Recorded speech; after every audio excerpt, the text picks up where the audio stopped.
Welcome back to the Realm Report. We've had a lot going on this month as we recently recruited a bunch of new players.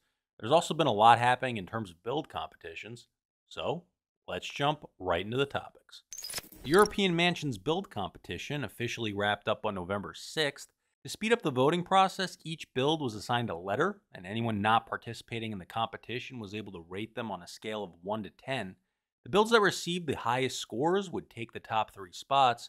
Ultimately, Black Lightning scored the highest for his submission and took the first place spot. Second place went to the team of POS Princess and Rescue Lynn, and Giggy came in third. As this competition featured some of the largest and most elaborate builds of any competition we've held so far, I personally found voting to be particularly difficult this time around. Congratulations to the winners and great job to everyone who built something in the competition. Following that, November 9th kicked off the start of the House of Horrors build competition at the Nether Colony. Chozo took some time beforehand to prepare a special area specifically for the competition, which contained several plots. Oldies headed over there to put their spin on what they consider to be a horror-themed build. As the competition is currently wrapping up, there are no winners to announce at this time, but they should be formally revealed in the next few days. This month, Princess and Zulu faced off against each other in a one-on-one PvP match for leadership of A&W. On November 13th, the group of us headed over to Chozo's arena in the Nether Colony to spectate the match and see how things would play out. While I did record the event in anticipation of discussing it here on the Realm Report, it unfortunately appears as though the video file was somehow corrupted, and other efforts I made to track down footage didn't pan out. But rather than simply reading off the results, I thought it would be best to film a reenactment of their confrontation so that anyone who couldn't be there would have a better understanding of what the experience was like.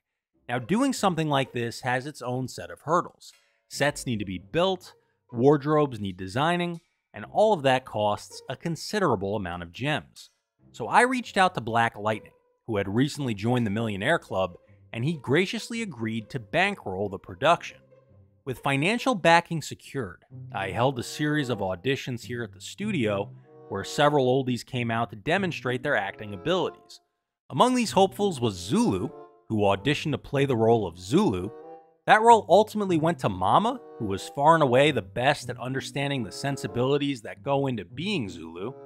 The role of Princess was a little tougher to cast, as it required an actor who could portray a sense of arrogance while simultaneously seeming completely oblivious to everything going on around them. I had almost given up hope until UnworthyChicken came in and absolutely floored me with his performance. On top of that, being brother and sister, the two share some resemblance, so I figured that would be helpful in maintaining the illusion. But honestly, the set designers and wardrobe department have done such an incredible job that I'd be amazed if you can even tell the difference. So we all arrived at the Nether Colony to spectate the match. Plenty of familiar faces were in attendance, including oldies like Plague, Lynn, and Chozo, among others. The participants were fully geared in leather armor, and each had wooden swords. The agreed upon conditions were a best 3 out of 5. Before the start of the match, the crowd was clearly siding with Zulu. In the first round, the two came out, hopped around a few times, and swung their swords at each other. Princess quickly beat Zulu with little trouble. At this point, there was some confusion about how respawn anchors worked, as Zulu ended up spawning at the Bagheera Dojo. While he worked on making his way back to the Nether Colony, I killed Princess to test the respawn anchor, and it worked correctly. After Zulu returned, he beat Princess in the second round to tie things up. We then had to wait for him to replenish his health. The third round began with very little fighting. In fact, MumSparkleC even made a comment about watching the two walk around in circles. Princess killed Zulu again to pull ahead 2-1. At the same time, Mama chased Plague for hitting her with his trident. As we waited for Zulu to return to the Nether Colony the second time, BMX attempted to drop anvils on Princess's head for some unknown reason. As he was walking back into the arena, Zulu was poisoned and we had to wait on him to replenish his health again. BMX then attempted to have Mama fly him around with a fishing rod. The fourth round mostly consisted of Princess running away before being killed by Zulu again. As the final round started, it seemed as though neither participant was actually ready, and there was a slight delay. Once the match got underway, Zulu killed Princess to become the new leader of A&W. Immediately following the match, BMX flew in and killed Zulu.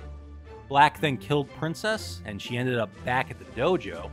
Zulu then gave a speech about how he only participated in the match for bragging rights and forfeited leadership of A&W over to Princess.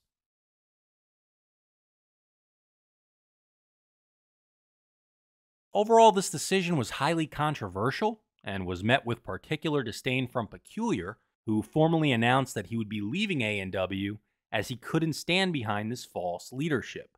As things stand currently, only time will tell what this change in leadership means for the future of A&W.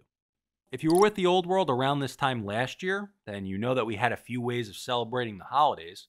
Keeping with tradition, we'll be revisiting some of those again, while also introducing something new that I think everyone will enjoy. First up, on December 3rd, everyone is invited to come help decorate the big tree next to the exchange. You're welcome to bring whatever you'd like and add it to the tree. We've had some new blocks added through updates since we did this last year, so it should be fun to see how different the tree ends up looking this time around. In addition, last year, Plague and I joined forces to hold the first annual Secret Santa. Overall, the process went pretty smoothly, and I think most people enjoyed it. We're planning on holding it again this year, but we need a good idea of who plans on participating. After the Realm Report goes up, be on the lookout for an event and mark yourself as interested by December 4th to sign up. This is the list we'll be working off of to prepare the shulker boxes, so your quick response is appreciated.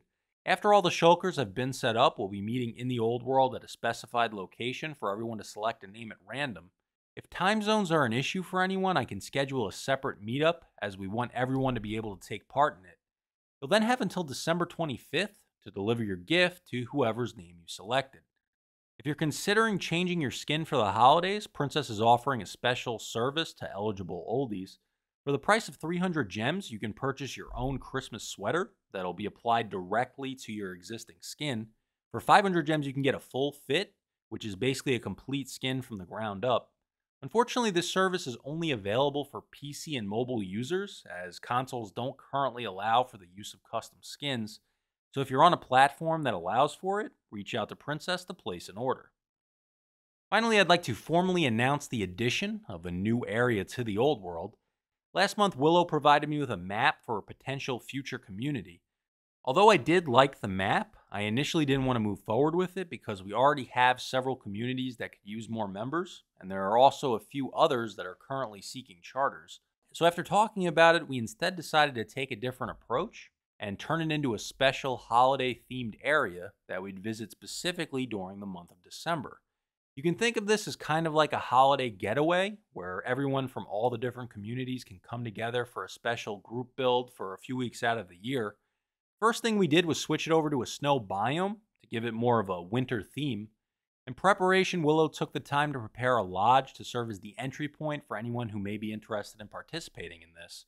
It comes complete with several guest rooms that you can use to set spawn while you're getting started on your build. We haven't decided on an official name for this yet. I'm open to suggestions, and we may leave it to a poll later on in December after it's more established. I'll be creating a forum post in the Discord for everyone to share ideas on what types of builds we could put here in case anyone needs some inspiration. Everyone is welcome to start heading over there on December 1st. Directions on how to get there will be provided that morning, and I'm looking forward to seeing how much we can transform it by the end of the month. On November 25th, Princess hosted a scavenger hunt in the shopping district. The purpose was to help some of the newer players learn their way around. Several new oldies were in attendance, and each participant was provided with a set of instructions on different tasks to accomplish.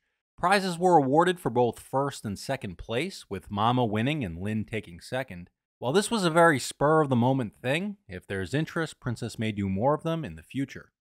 On November 27th, we held a TOW tour at the Mount Oldmore Golf and Country Club. Heading into the event, Princess made a few improvements to the course to help make it easier to navigate. There are still a few more adjustments that need to be made before the next Ender Golf event, mostly in terms of lighting. Overall, we managed to complete the course in roughly 2 hours. BMX narrowly defeated Black Lightning to win his second tour. On December 1st, the group over in Acadian will be hosting their own dodgeball tournament. This tournament will be team-based and weapons will be provided. If you're interested in attending, be on the lookout for a post in Discord for more information about the event. Next month, we'll be debuting the first of a brand new event that's been in the works for quite a while, and that's Drop Zone. Drop Zone is a multi-level team-based spleef game designed with 2 to 4 teams in mind. Initially, this was planned to be held at the Nether Colony, but unfortunately mob spawning issues forced me to relocate it. With next month being centered around the holidays and this new themed area we're doing, I've gone ahead and relocated the Drop Zone Arena over there. Heading into the event, just keep in mind that we've never held a team-based event on this scale before, so we're sure to encounter some issues along the way. Throughout the event, I'll be making notes of potential future changes or improvements, but overall, I'm really looking forward to finally testing this out. We'll also be holding the event a little earlier in the month to avoid a conflict with the holiday. So with that said, Drop Zone will be held on December 18th. And that wraps things up for this edition of the Realm Report. See you on the server.